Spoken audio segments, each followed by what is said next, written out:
അല്ല, കോൺഗ്രസ് പാർട്ടീസിന് നിങ്ങൾക്ക് എല്ലാവർക്കും അറിയാം.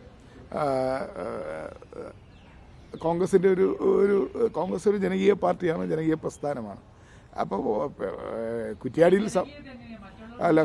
കുറ്റ്യാടിയിൽ സംഭവിച്ച കാര്യങ്ങളെ സംബന്ധിച്ച് പ്രതിപക്ഷ നേതാവ് തന്നെ അത് വ്യക്തമാക്കിയിട്ടുണ്ട്. അതിനെ സംബന്ധിച്ച് കൂടുതൽ ഞാൻ ആ പരിപാടിയിൽ പങ്കെടുത്ത ആളല്ല, മാധ്യമങ്ങളിലൂടെ കണ്ടതാണ്. അതുകൊണ്ട് അതിനെക്കുറിച്ച് ആധികാരികമായി പറയേണ്ടത് പ്രതിപക്ഷ നേതാവ് അല്ലെങ്കിൽ ഷാഫി പറമ്പിൽ അല്ലെങ്കിൽ DCC പ്രസിഡന്റ് പ്രവീണാണ്. അവരതിനെക്കുറിച്ച് വ്യക്തമായ വിശദീകരണം നൽകിയിട്ടുണ്ട്.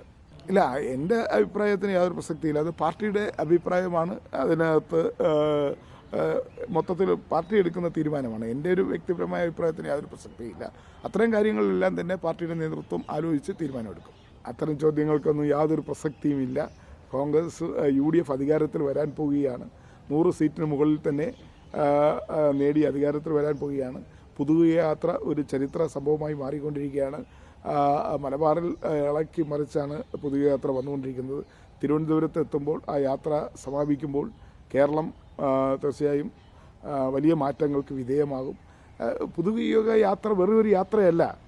ആ യാത്രയിൽ പ്രതിപക്ഷ നേതാവ് പറയുന്ന കാര്യങ്ങൾ, UDFൻ്റെ കാഴ്ചപ്പാടുകൾ, UDFൻ്റെ ഗവൺമെൻറ് അധികാരത്തിൽ വന്നാൽ LDF പരാജയപ്പെട്ട സ്ഥലത്ത് UDF എങ്ങനെ ആ പരാജയത്തെ വിജയമാക്കി മാറ്റുമെന്നതിനെ സംബന്ധിച്ച് വ്യക്തമായ ദിശാബോധം നൽകിക്കൊണ്ടാണ് പ്രതിപക്ഷ നേതാവിൻ്റെ പുതുയാത്ര മുന്നേറിക്കൊണ്ടിരിക്കുന്നത്. അതെല്ലാം അടഞ്ഞ അധ്യായമല്ലേ. ജോസ് കെ മാണി ഇപ്പോൾ തെരഞ്ഞെടുപ്പിലേക്ക് പോകുന്ന സമയത്ത് ഇനിയൊരു ജോസ് കെ മാണിയെ കുറിച്ചൊന്നും ആലോചിക്കാനുള്ള യാതൊരു സമയവുമില്ല. ഇപ്പോൾ പുതുയാത്ര വൻ വിജയത്തിലേക്ക് നീങ്ങിക്കൊണ്ടിരിക്കുന്നു. അതേസമയം ഇടതുപക്ഷ ജനാധിപത്യത്തിൻ്റെ 3 ജാഥകൾ അത് സമ്പൂർണ്ണ പരാജയത്തിലേക്ക് നീങ്ങിക്കൊണ്ടിരിക്കുകയാണ്. അല്ല, അതുമായി ബന്ധപ്പെട്ട അന്വേഷണം നടക്കട്ടെ. അതിനെക്കുറിച്ച് ഉമ്മൻചാണ്ടിയുടെ കല്ലറയെ അപമാനിക്കുന്നത് ഒരിക്കലും ശരിയല്ല.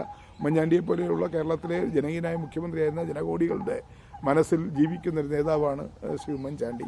അദ്ദേഹത്തിൻ്റെ കല്ലറയിൽ അവിടെ വേറെ ഒരുപാട് കല്ലറകളുണ്ടായിരുന്നു.